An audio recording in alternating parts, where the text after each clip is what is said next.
Louis-Albert Serru, bonjour. Vous avez publié chez Les Impliqués éditeurs sur les pas du chasseur, sous-titré Engagé dans la Grande Guerre. Alors, quelle est l'origine de ce texte et comment avez-vous décidé de sa rédaction? Alors, le chasseur en question, c'est un chasseur alpin, c'est mon père. Et comment ça s'est décidé? C'est presque accidentel. J'ai eu l'occasion en 2014, l'été 2014, d'emmener mes deux garçons euh, au chemin des Dames, où s'est passé des choses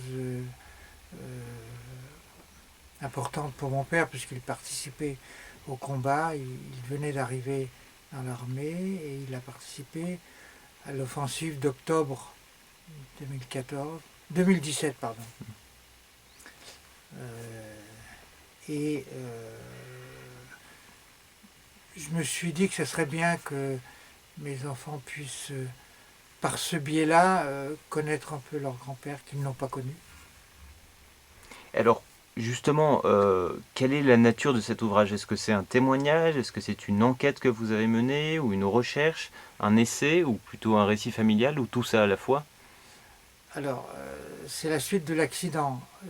Après cette visite, euh, qui était simplement consécutive aux documents que j'avais reçus suite au décès de ma mère, que j'avais reçus sur mon père. J'avais quelques bribes d'informations, donc on est parti un peu à la découverte, sans plan précis. Et c'est après cette visite sur le chemin des Dames avec mes enfants que j'ai commencé j'ai l'habitude de noter quand des choses importantes se produisent. J'ai commencé à faire le récit de cette journée. Et puis ce début de récit s'est transformé en une recherche et assez vite une véritable enquête. Donc ça, c'était à la fois effectivement une recherche familiale, mais qui a largement débordé le cas particulier pour devenir un peu un récit beaucoup plus large. Alors, dans cette enquête, y a-t-il eu des difficultés à résoudre? Un peu plus dans le détail, comment et sur quelle durée s'est fait ce travail de recherche, d'enquête sur vos archives familiales? Ben, ce travail s'est fait euh, sur quelques années. Quelques années parce que comme toute recherche, eh bien, un pas ouvre l'accès à un autre pas et on progresse sans savoir ce qui sera au bout. Et j'ai j'ai accumulé des pas. Les difficultés que j'ai rencontrées, c'est de retrouver des documents qui concernaient précisément mon père. Euh, autant j'ai trouvé pléthore d'informations au service historique de la défense qui a accumulé des quantités incroyables d'archives, autant il était difficile de cheminer dans ces archives pour Hmm. arriver au bon endroit.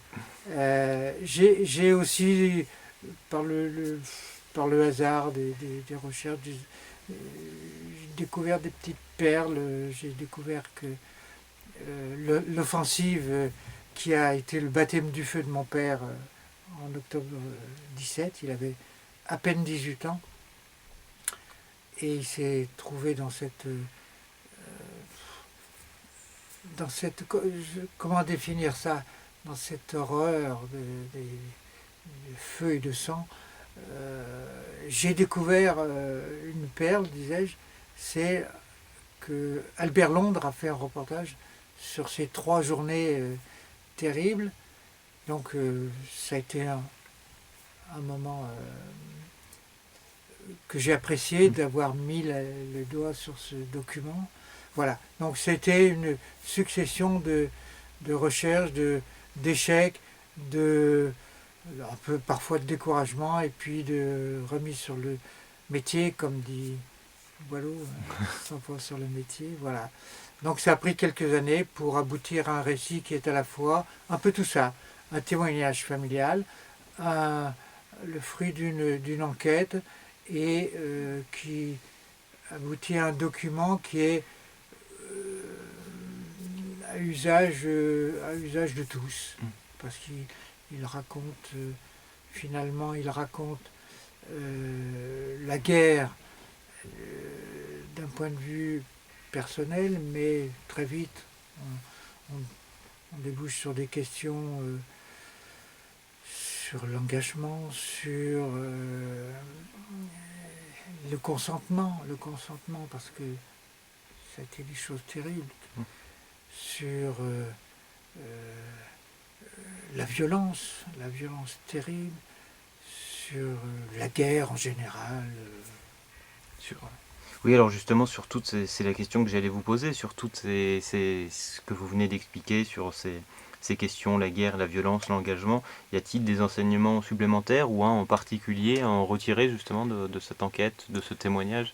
Alors moi j'ai retiré un premier engagement, enfin un premier enseignement personnel, c'est que d'abord, dans ma recherche, je me suis aperçu que en 14-18, l'armée était encore une armée de classe. Les officiers, un peu les sous-officiers étaient identifiés, étaient nommés, on peut les retrouver. Les hommes de troupe, c'est la masse, c'est la multitude anonyme. Ça m'a un peu perturbé parce que jamais j'ai pu réussir à atteindre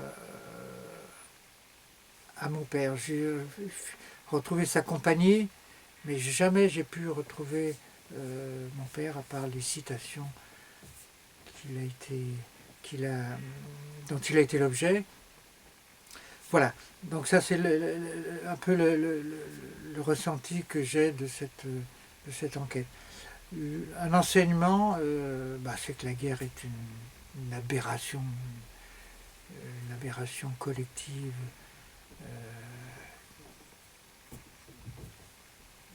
J'ai retrouvé un peu dans l'enquête, j'ai pu réfléchir et trouver des informations sur le déclenchement de cette monstruosité qui se résume. Les motifs se résument à peu de choses. C'est insensé. Et puis que ça a été une